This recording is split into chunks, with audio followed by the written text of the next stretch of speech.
Hi Rose, this is Jody. I just wanted to do a quick little review on this camera.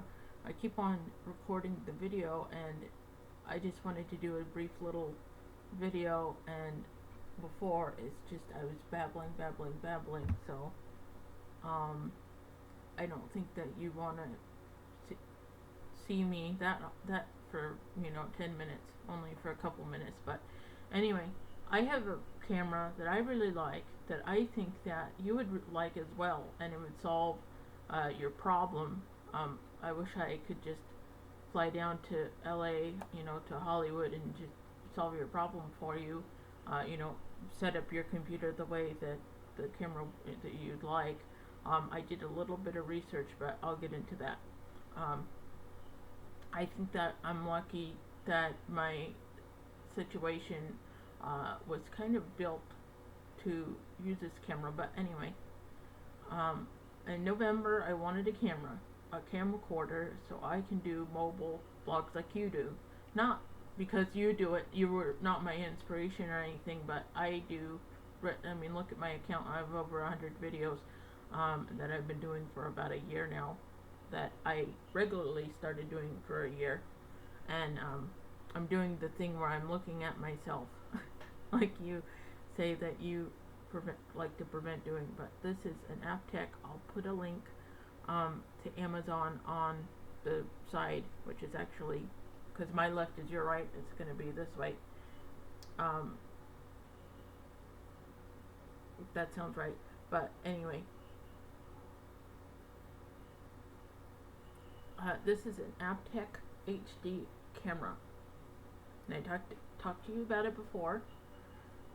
It can take still pictures nicely. It has flash, and I don't know how to turn off the flash, so flash is nice sometimes, but sometimes it's not.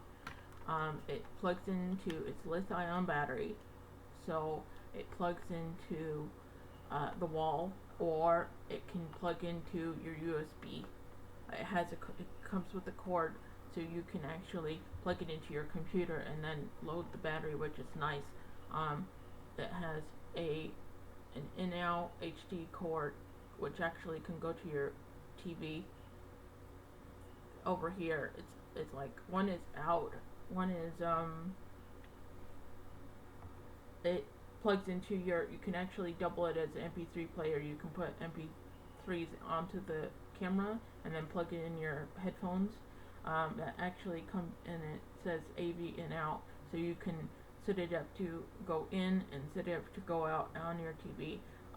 That's a good benefit because you can record stuff off your TV, which I admit I've never gotten to work yet. I've tried and I've never gotten that to work. But in the booklet it says that you can record off of TV, but I've never been able to do that yet.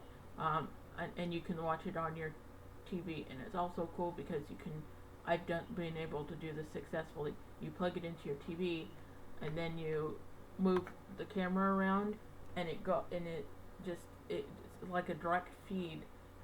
But you can look at what the lens shows. It's like having a big preview screen.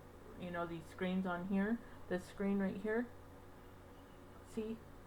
It's like having a huge one of these little preview screens. It's so cool. And I know that's people have been able to do that for years, but whatever. And the little record buttons here. It has a little joystick to go through the menu. You can record voice. Your voice is a WAV file, and this.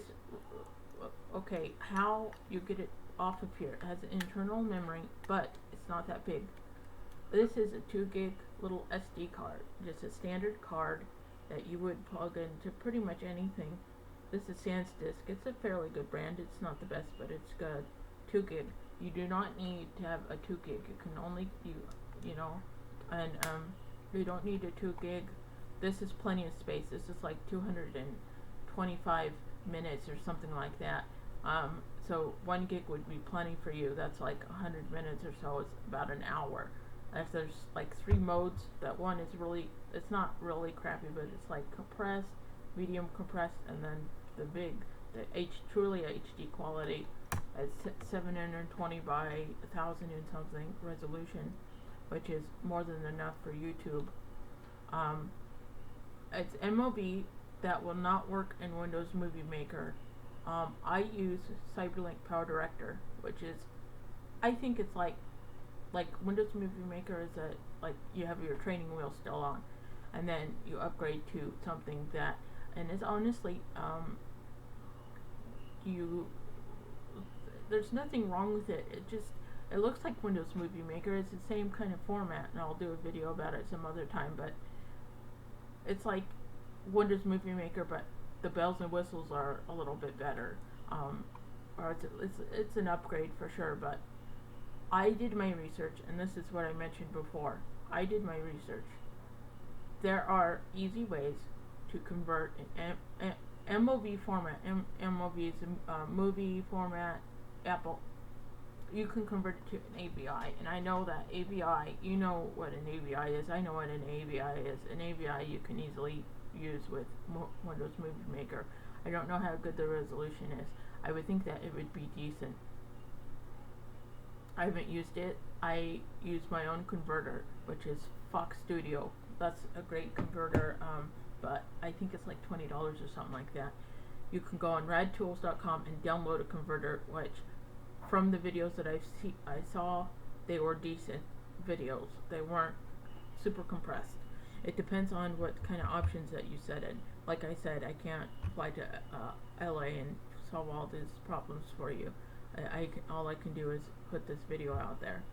You can also go to, there's a site called media-converter.com, which I heard about, which is a good little tidbit up here. You can upload the video to the file that you just, it's a form that you'd fill out. Okay, you put in the file, you check what kind of file you want to convert it to. I think you check what kind of file it is. Then you check, well, I want to convert it to AVI or whatever, and you click on convert. That's it. You wait a while, and it depends. I mean, I have a new laptop. It only has 1 gig of RAM in it, and it takes forever now to upload videos onto YouTube now because of the RAM. That's what I'm assuming. So that sucks for me, I guess, but you can actually go on a website, which is good for people like you that use more than one computer, because if every computer you use has an internet connection, that works really well because you don't have to install any software. The one video that I watched, and I'll post a couple links on the side, you download a free piece of software off of radtools.com, and that is converter as well. That might be faster, and you don't have to worry about it compressing so much. One bad thing about HD quality videos off of here, off of this, and I'll post a link off of Amazon so you can look in the official website, whatever. Okay, one bad thing about it is it shows up in widescreen format. You might not like that. I'll post a link on one of my cooking videos of an example of what it looks like. It's actually a converted file because I edited all these bunch of files together, and I converted it into MPEG, I think, which is actually a compressed file, but it actually does look really good. It's not bitty and compressed or anything. It does look good. One thing about it is when you play it on your computer, it kind of struggles to play because it's such a good quality file. You would think it would work beautiful, but it doesn't. If you convert it to AVI, I would think that you would be able to play it well. Because you play it in QuickTime, and it kind of struggles to play it because there's so much stuff to read, you know what I mean, because it's a bigger file. I really hope that you watch this video and you take something from it. If there's any questions that you have, just feel free to contact me, of course. And so, get this camera. I like it. It's easy to use, and the resolution is really good. So anyway, bye.